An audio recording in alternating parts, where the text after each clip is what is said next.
Welcome to Lady E's Dark Tales. Imagine this. You're deep in the forests of northern Michigan, tracking your prey. The scent of pine fills the air. The crisp autumn leaves crunch beneath your boots. But then, the woods go silent. No birds. No wind. Just the suffocating weight of something watching. You grip your rifle tighter, your breath coming faster, because somewhere in the darkness, something is moving. Something massive. Something not quite human. Tonight, you're the hunted. Dim the lights, steady your nerves, and step into the nightmare. In a story I call Dogman in the Woods, a hunter's nightmare. A guttural howl pierced the night as I frantically scrambled through the underbrush, my rifle abandoned somewhere in the darkness behind me. Something massive crashed through the trees to my left, something that moved like no natural animal. My night vision was shot from the adrenaline, but I caught glimpses of an impossible silhouette, upright yet animalistic. But wait, I'm getting ahead of myself. Let me take you back to the beginning.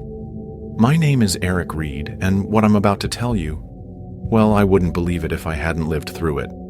So, I guess I should start with who I am, or who I was before all this.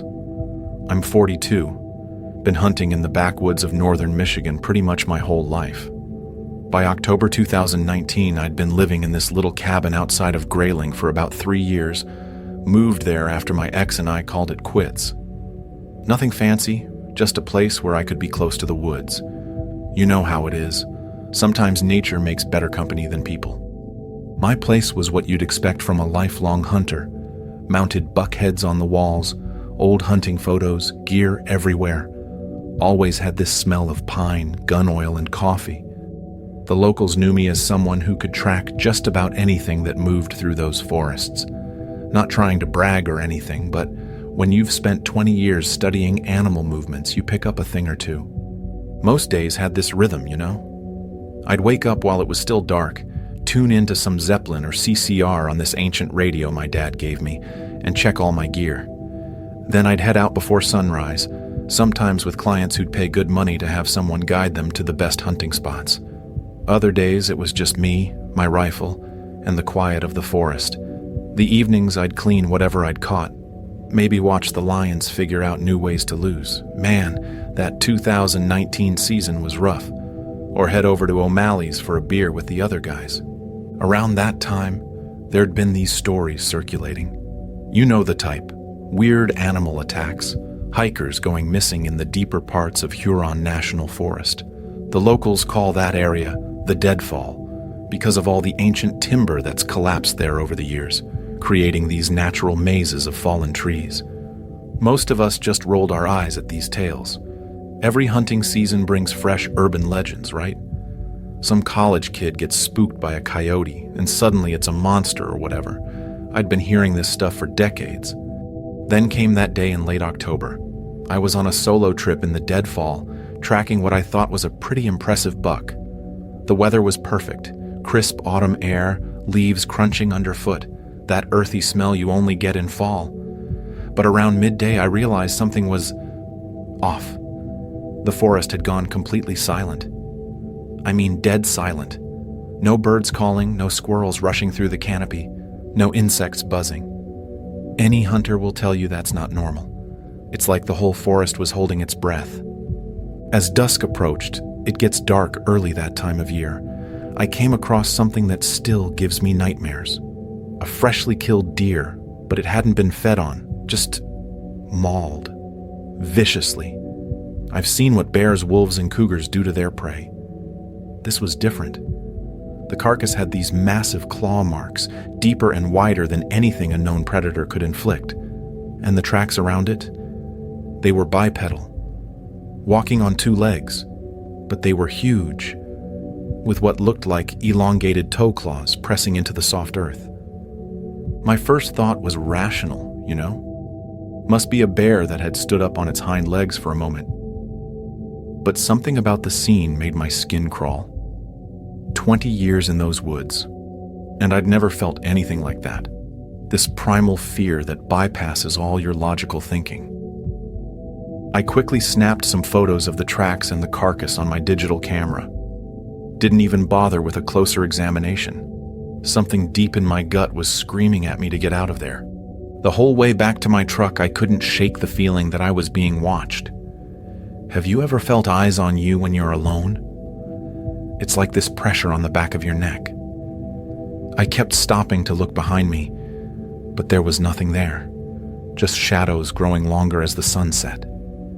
That night, back at my cabin, I poured myself a whiskey to steady my nerves. Tried to convince myself it was just my imagination running wild. I mean, I'm not someone who scares easily, all right? Ask anyone who knows me. So I sat down to review the photos I'd taken, thinking they'd reassure me that there was a perfectly normal explanation. That's when I saw it. In one of the photos, just barely visible between the trees in the background, was a figure. It was blurry. My hands must have been shaking more than I realized. But it was unmistakably standing upright on two legs. And its head, it had this elongated snout, almost like a dog or a wolf. As I zoomed in, trying to make sense of what I was seeing, my grandfather's voice echoed in my head. I remembered him warning me about the Michigan Dogman when I was a kid. This local legend about a creature that was half man, half wolf that supposedly haunted these very forests. I always thought they were just stories to keep me from wandering too far into the woods alone. As I was staring at that image, trying to convince myself it was just a trick of light and shadow, the power in my cabin suddenly cut out. Everything went pitch black. The kind of darkness that's so complete you can't even see your hand in front of your face. And then I heard it. From somewhere in the woods outside my cabin, a deep, throaty howl that raised every hair on my body. It wasn't a wolf or a coyote. It was wrong. Too deep, too deliberate, and way too close to my cabin. No wild animal would come that close to human habitation, especially one that could make a sound like that. In that moment, with my heart pounding in my ears and sweat breaking out across my skin despite the chill, a terrifying thought hit me. Had the creature somehow followed me home? Had it been stalking me the whole time? Or was I just losing my mind after a long, stressful day in the woods? Either way, I was about to find out exactly what was out there in the darkness. And believe me, nothing could have prepared me for what came next.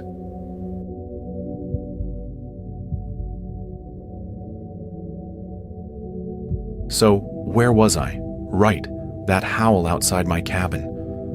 I barely slept that night, just sat in the darkness with my back against the wall, my shotgun across my lap, listening to every creak and groan of the cabin until dawn finally broke. When morning came, I tried to be rational about the whole thing. I mean, I've been a hunter for over 20 years. I know there are logical explanations for most things in nature, right? The power outage was probably just a coincidence. Michigan's electrical grid isn't exactly reliable, especially in the more remote areas. That howl? Probably just a regular wolf that wandered closer to human territory than usual. And that figure in my photo? Just a trick of light and shadow, my mind playing tricks after a long day in the woods? I decided to take the photos to my buddy Jake. He's a wildlife officer in the area, knows these forests almost as well as I do. Figured he could give me a reality check. When I showed him the pictures over coffee at the local diner, he barely glanced at them before dismissing them. I remember him looking at my photos and immediately identifying what he saw as a bear. He mentioned it was probably a big one that stood up on its hind legs when I took the shot, and declared the mystery solved. When I pointed out that bears don't leave bipedal tracks for extended distances, he laughed and asked when I'd started believing in the Dogman. He joked that next I'd be hunting Bigfoot, then got called away on his radio. I felt stupid, like I was overreacting to nothing. But when I got back to my cabin that afternoon, there were these deep scratch marks on my back door. Not the kind a raccoon or even a black bear might leave. These went from bottom to top, like they'd been made by something standing upright. The marks were deep, gouging into the solid oak. Whatever made them had serious strength and claws like knives. That's when my dog Ruger, this fearless German shepherd, started acting weird. He wouldn't go outside, just stood at the door whimpering, tail between his legs. When I tried to coax him out, he retreated under my bed and wouldn't come out, not even for his favorite treats. If you've ever owned a hunting dog, you know they don't spook easily. Seeing Ruger that terrified, it shook me. I couldn't keep dismissing what was happening. So I went online, researching everything I could find about the Michigan Dogman. Turns out, the legend goes back to the late 1800s. Sightings of an upright canine creature, 7 feet tall, with amber eyes and a howl that sounds almost human. The descriptions matched what I saw, what I heard. I tried reaching out to this Dr. Eleanor Hayes at the University of Michigan. She's known for studying cryptozoology, the study of animals that may or may not exist. Her assistant informed me she was at some conference in Montana and wouldn't be back for a week. My calls to the local ranger station were just as useless. They took my bear sighting report and promised to look into it with the kind of tone that told me the report was going straight into the trash. That night, I decided to check my trail cameras. I'd set up a few around my property years ago to track deer movements. Maybe they'd caught something. As I made my way through the trees with just my flashlight, this heavy feeling settled over me, like the air itself had become thick and oppressive. Then I heard it, heavy breathing and twigs snapping just beyond where my light could reach. I swung the beam around, but whatever was making the noise stayed just out of sight. I grabbed the memory cards from the cameras as quickly as I could and rushed back to the cabin. When I reviewed the footage on my laptop, there it was, just glimpses. A massive, dark shape moving on 2 legs between the trees at the edge of my property. In one frame, you could see these glowing amber eyes reflecting the infrared light of the camera. The creature had to be at least 7 feet tall, with a distinctly canine head, but standing completely upright. Not a bear, not a wolf, something else. I ran out to my truck, planning to get the hell out of there, head to town, and figure things out from somewhere safe. But when I turned the key, nothing. Popped the hood and found that something had torn out essential wiring from the engine, not chewed like a rodent might do, torn out deliberately with surgical precision. That's when it really hit me. I was trapped. No transportation, no one expecting me anywhere, miles from the nearest neighbor, and something intelligent, something predatory, was stalking me. I spent that night fortifying the cabin as best I could, boarding up windows, loading all my hunting rifles, setting up makeshift alarms with tin cans on string. As darkness fell, the creature became bolder. I could hear it circling the cabin, testing doors and windows, occasionally scratching at the walls. But the worst was the howling, these deep, throaty calls that raised the hair on the back of my neck. I tried calling for help, but cell service is spotty out there on the best days. Around 3 a.m., I finally got a signal. I called Sheriff Cooper. We go way back, served in the Army together. I remember him reassuring me, promising to send Deputy Mills out at first light. He told me to hang tight, saying Mills would be there by 7 a.m., and whatever was out there would be gone by morning. That small promise of help was enough to ease my mind just a little. As dawn approached, the noises outside finally stopped. The creature seemed to retreat with the coming light. I managed to drift into an exhausted sleep in my chair, shotgun still clutched in my hands. I was jolted awake by the sound of tires on gravel.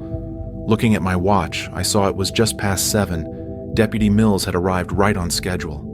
Relief washed over me as I peered through the window and saw the patrol car parked in my driveway. But there was no sign of Mills himself. I called out for the deputy as I cautiously stepped onto my porch. No answer. I approached the vehicle, shotgun still in hand. The driver's door was open, the radio crackling with unanswered calls from dispatch. And then I saw it. A trail of blood leading from the car into the dense forest behind my cabin. As I stood there frozen with horror, I heard this wet, crunching sound coming from the tree line. It was faint, but unmistakable, the sound of something feeding. I knew I had 2 choices: barricade myself back in the cabin and wait for more help that might never come, or follow that blood trail and face whatever was out there. Because one thing was clear: if I didn't confront this thing now, it was going to come for me next. I made my decision. I grabbed the deputy's shotgun from his vehicle. More firepower couldn't hurt, and started following the blood trail into the woods. With each step I took, the forest seemed to grow darker around me, despite the morning sun. It was like I was walking into another world entirely, the Deadfall's domain. And I was about to discover exactly what was waiting for me there.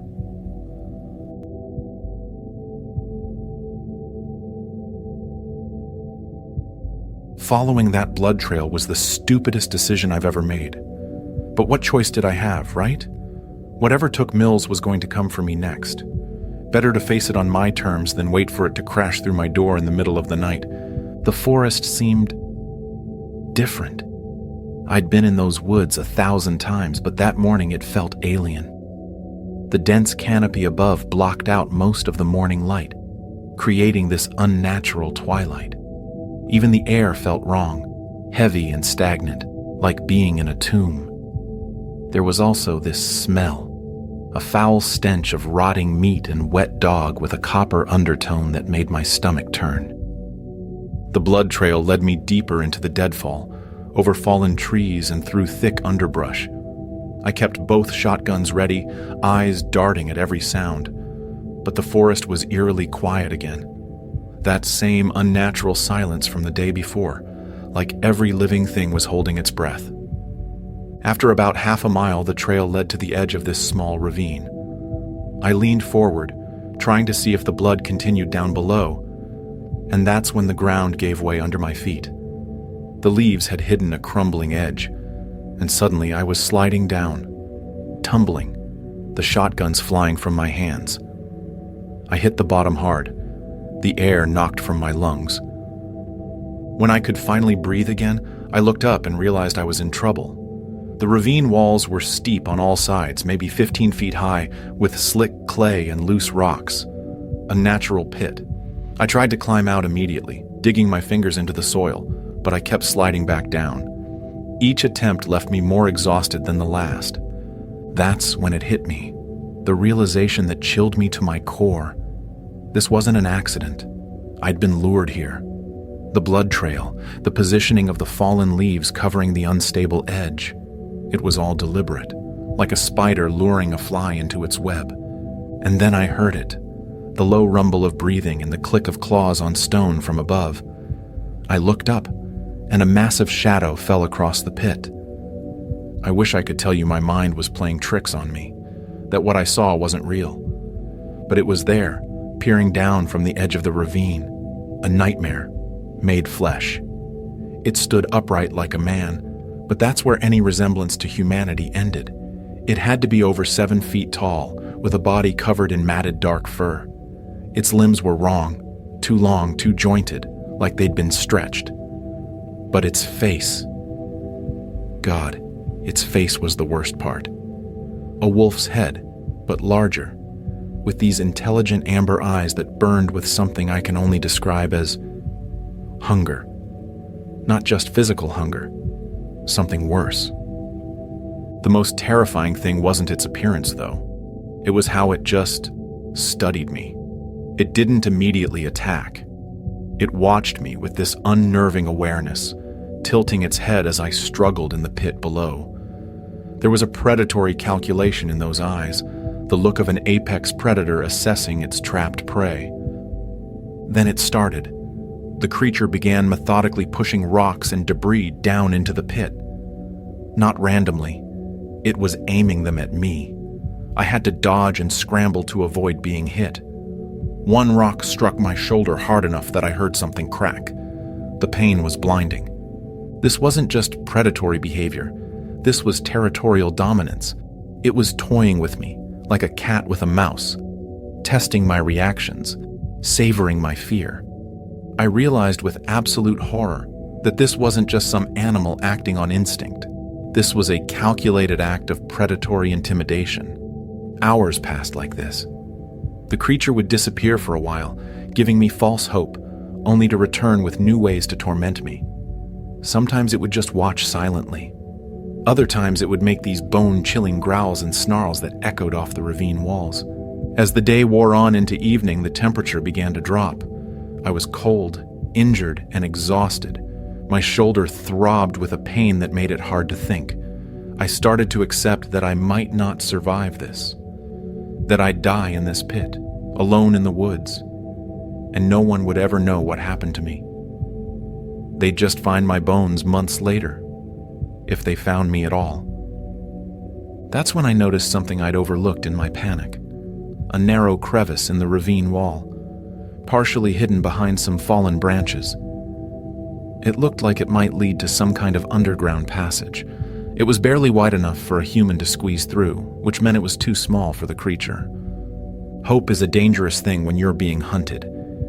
It makes you take risks, but I had nothing left to lose. I began to slowly, carefully work my way toward the crevice, trying not to draw attention to what I'd found. But somehow, I swear this thing could sense my intentions. The Dogman detected my renewed hope. It became agitated, pacing the edge of the ravine, those amber eyes never leaving me. And then it did something I didn't think was possible.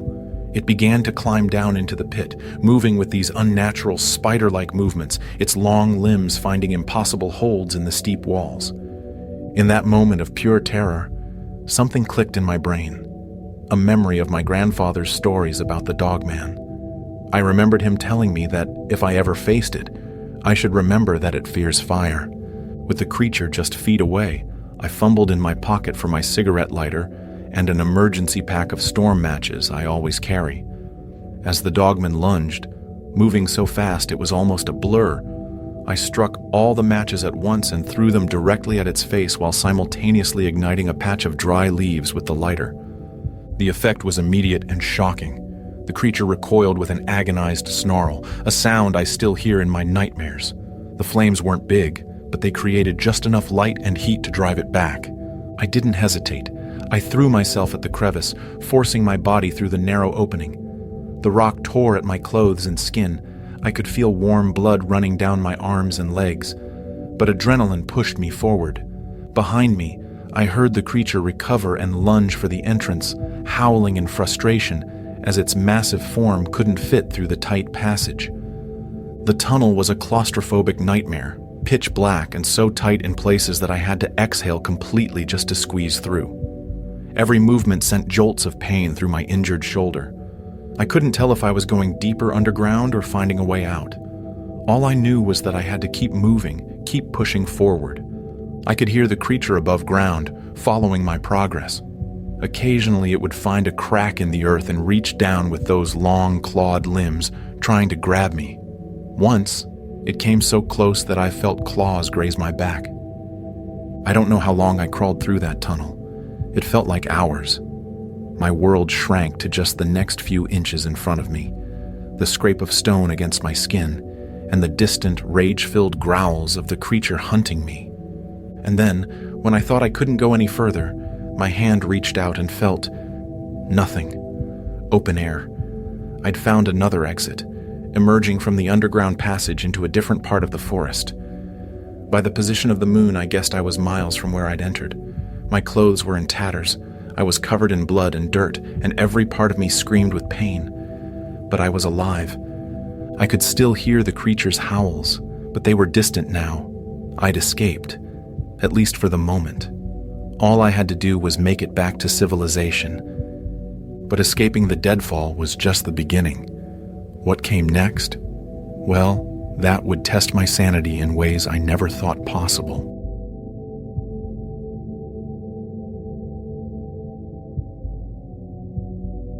Somehow I made it back to civilization. I was delirious, stumbling through the woods until I hit a back road where, by some miracle, a couple of hikers found me and called an ambulance. I don't remember much of that part. Just flashes of concerned faces, the wail of sirens, bright lights. I woke up in Grayling Regional Hospital. The doctors told me I had a dislocated shoulder, multiple deep lacerations that required dozens of stitches, severe dehydration, and the early stages of hypothermia.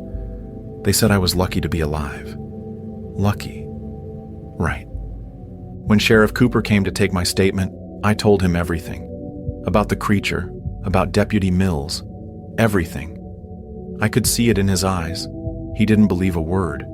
He nodded patiently, jotting notes, but I could tell he was humoring me.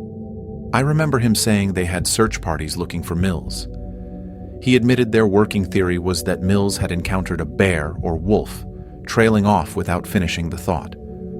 He didn't have to. The official report listed Mills as missing in action, presumed killed by a bear or wolf. They never found his body. The search parties combed the area around my cabin, but they found nothing conclusive. My trail cameras were discovered smashed to pieces, conveniently destroying any evidence they might have contained. The strange tracks and scratch marks around my cabin were dismissed as belonging to a large black bear. Even Jake, my so-called friend, visited me in the hospital with pamphlets about trauma counseling and the effects of isolation on the mind. I remember him patting my good shoulder, telling me it was nothing to be ashamed of. He suggested that living alone out there for years could play tricks on my mind. I started to question my own sanity. Maybe they were right. Maybe the stress, the isolation, the concussion from my fall, maybe it had all combined to make me hallucinate the whole thing. The human mind is fragile, right? It breaks in weird ways.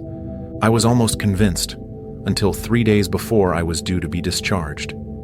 An elderly man I'd never seen before came to my hospital room. He didn't sign the visitor log or speak to the nurses. He just appeared in my doorway one afternoon, this weathered old guy with deep lines in his face and eyes that had seen too much. He didn't say a word, just walked to my bedside, placed something in my hand, and left. When I opened my palm, I found a hand-carved wooden amulet. Intricate symbols burned into it, formed in the shape of a snarling wolf's head. It was identical to the one my grandfather used to wear when hunting in the Deadfall. That's when I knew I wasn't crazy, that what I'd seen was real, and that I wasn't the first to encounter it. 6 months have passed since then. I couldn't go back to my cabin, couldn't even bring myself to drive by it to collect my belongings. I had a friend pack up the essentials and sell the rest. I moved here to Traverse City, took a job guiding fishing tours on the bay. No more hunting, no more forests. I can't even hear a dog bark without breaking into a cold sweat. The nightmares are constant. I wake up most nights hearing that howl, feeling those eyes watching me. This amulet. I haven't taken it off since the hospital. Call it superstition, but I feel like it's the only thing keeping me safe. About a month ago, I finally got a response from Dr. Hayes, that cryptozoologist I tried to contact. She sent me an email with historical records of similar encounters dating back to the 1800s. The pattern was clear. The sightings, the disappearances, they occurred in 7-year cycles. And according to her research, we're due for another cycle next October. The email contained detailed accounts from survivors, their stories eerily similar to mine, but it ended abruptly, mid-sentence. My replies bounced back. When I called the university, they told me Dr. Hayes had gone missing during fieldwork in northern Michigan 3 weeks earlier. Search parties found her campsite abandoned, her equipment still there, but no sign of her. I'm recording this as evidence, as a warning. If anything happens to me, at least there'll be this. The Deadfall isn't just a place, it's something else, something ancient. And the Dogman isn't just some cryptid or undiscovered species. The old man who gave me this amulet left a note with his phone number. When I finally worked up the courage to call him, he told me what the Dogman really is. It's an even longer story, and I'll get into that later. But in the meantime, if you're watching this, stay away from the Deadfall. The stories are real, and the Dogman is always hunting. Even if you don't believe me, remember this. Some places in this world aren't meant for humans to tread, and the Deadfall is one of them. I'll update you when I can, if I can. Until then, lock your doors at night, and if you ever hear that howl, run.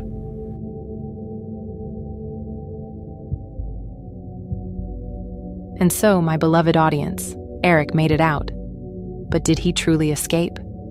Have you ever felt eyes on you, heard the growl that rumbled through the trees, and seen the massive shadow moving just beyond the firelight? Like Eric, you can run, and perhaps escape. But when it comes to the Dogman, Deep down, you have to know. It let you go, for now. Would you dare return to the Deadfall? Or would you heed the warnings and never set foot in those woods again? Share your thoughts in the comments below, and if this tale left you looking over your shoulder, be sure to like and subscribe for more chilling encounters. Until next time, sweet screams, my darlings. And remember, when the forest falls silent, something is hunting.